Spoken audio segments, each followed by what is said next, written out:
All right, good day, hi, and welcome. Okay, it's a little too windy out there to make the video, so I'm going to make the video in here. So, there you guys are.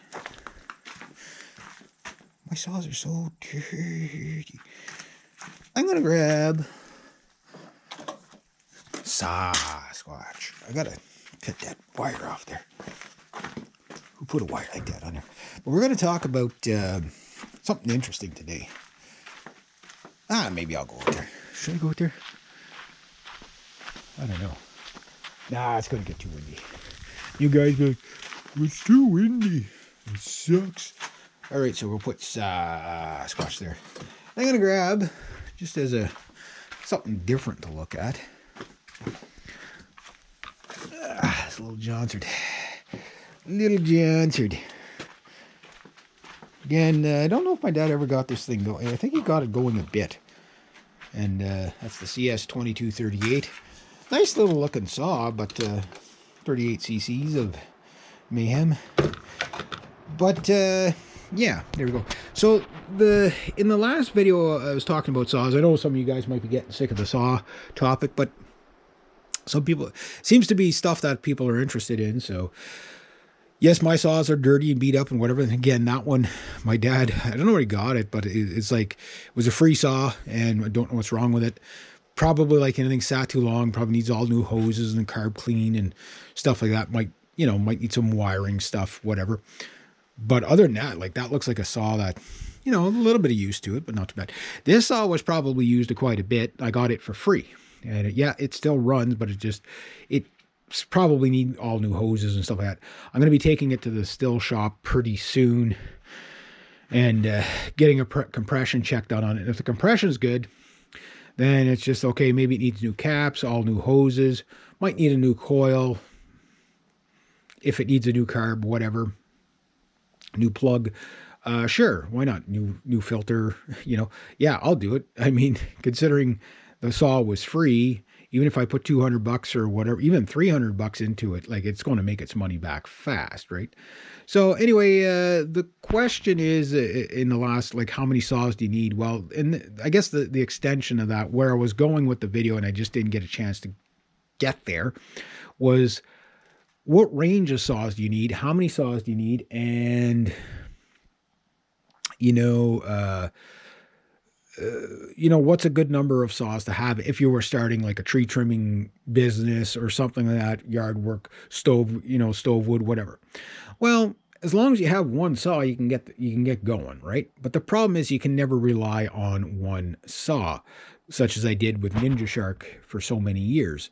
13 years with that saw, and it only broke down last year. No one usually gets that lucky, especially on a, $50 saw, right? Yeah, I got an MS260 for $50. And yeah, it was beat up when I got it. It was a contractor saw, and, they'd cut, they did roofing, so I can imagine they hit nails and everything with it. The chain was pretty toast when I got it. It took like 100 sharpenings to get it to, get it to even cut. But that's why it was $50. They didn't want to come back for it, and they were just like, yeah, they were in Montreal or someplace like that, and they're like, yeah, we'll be back next week for it. And my buddy worked for them, and he's like, he called about a week later. He's like, when you come back, he's, keep the saws. We bought 2 new ones, keep them. So he got one, and I got one. And yeah, and now it's been a good, reliable saw, and it was a good in the middle of the road saw that can kind of do everything. It could fall fair sized trees, and it was able to do limbing, small branches, and you could work all day with it because it wasn't too heavy. This one's a little bit heavier than the 260. The 270 is just a bit heavier. It's probably an slightly older design, whatever. And it's probably got more plastic and, metal than, magnesium, stuff like that. I know the newer saws are putting a lot more magnesium in them. And one of my subscribers has suggested that was the main difference, was that there was less magnesium in them. So maybe, I don't think the 270 was a farm, like contractor utility saw. I think it was probably a pro saw. I know the 260 EMS was definitely a pro saw. But anyway, it doesn't matter. So if you have to live with one saw, like a 50cc saw is kind of like the magic saw that kind of does just a little bit of everything, but you do see its limitations on the bigger stuff.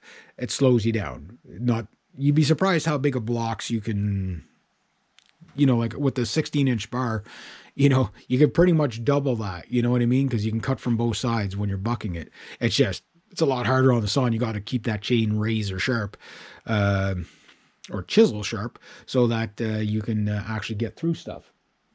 And I've done it, So if time wasn't of the essence, yeah, you could live with a 50cc saw. For most people, that's the best kind of probably all around, because that's like the biggest. 50cc's is kind of like the biggest of the little saws. You know what I mean? And after that, you start getting into the big boy saws. The 60cc stuff, and the 70 cc's, 80 cc's, whatever. Those are the big boy saws, right?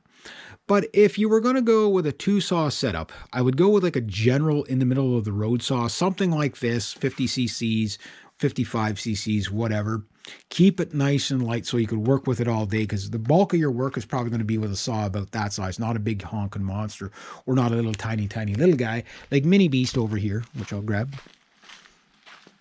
Well, I won't grab him. He's over there. You can see him in the corner there. He's just hanging out, with the tree tangerine. So those are like 30cc saws. Great little saws. So if you were to have 2 saws, I would get something, even though these saws are not here, I'd get something, say, like an MS400, still MS400, and maybe like the still 661 or something like that. And if you're in extreme situations, I would get, say, maybe the 462 and the 881. Right? But you're talking heavy saw. So we're talking guys that are following big ass trees all the time. Yeah. Or if you're just solely following big trees, you're not doing any sort of branch yard work type stuff.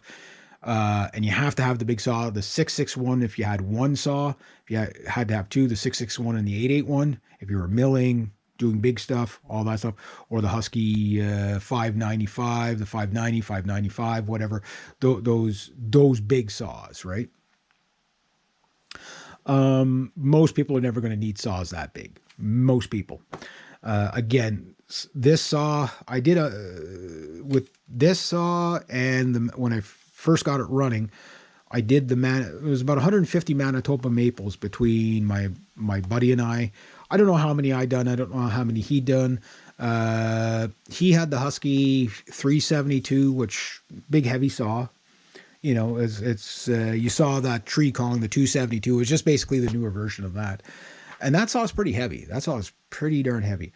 And he bought it because he wanted a big, powerful saw, blah, blah, and never to have to worry. So a 72cc saw, pretty much there's not a tree on the planet you can't cut with it. You know what I mean? Like, yeah, it might not be ideal for the gigantic stuff, but for most purposes, yeah, for stove wood, yeah. But it's a heavy saw, right? And I talk about weight a lot. I'd rather go with the pace of the saw, live with a smaller saw that's lighter that you can work with all day and not hurt as much at the end of the day. What am I doing for time? Right? Now, if you were going to go for a 3-saw setup, this is where you get small, medium, large. So I'd go something like the MS170, something small like that, or even like this, or like the little Husky 235 there, X-Torx, something small like that for branches, whatever. And then I would skip the 50cc saw and go up to, say, like something like the 392, which is like 59 cc's, or the MS400, which is like, 67 cc's, which a tad bit heavier. It's basically a hot rodded version of the 392. And then I would go with the 661. So you'd have that. There's the lumberjack girl, I can't think of her name, but that's her setup. Is basically she has an MS260, which or 261, the MS400, and the MS661, and that's her favorite saw. Kind of like do everything, right? And if you were going to add a 4th saw, you'd go like, say, the 170, or double up on the mid saw, or double up on the heavy saw. So maybe an 881 and a 661. The 400 and the 261 or the 170, whichever. If you're going to be doing not that big of stuff, I'd go the 170, the 261, and then maybe, you know, the MS 500 or the 462, something like that. So you'd have a big saw, not a honking big saw, but something that, you know, you got a range there. So that's just one way to look at saws. Anyway, I'll leave it at about that because I'm going to run out of time before the video splices. So for me right now, I've got pretty much all small saws and large small saws, right? So my next is to get a big saw.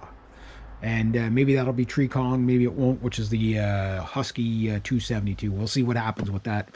But anyway, there we go. I just thought it'd be an interesting video to talk about.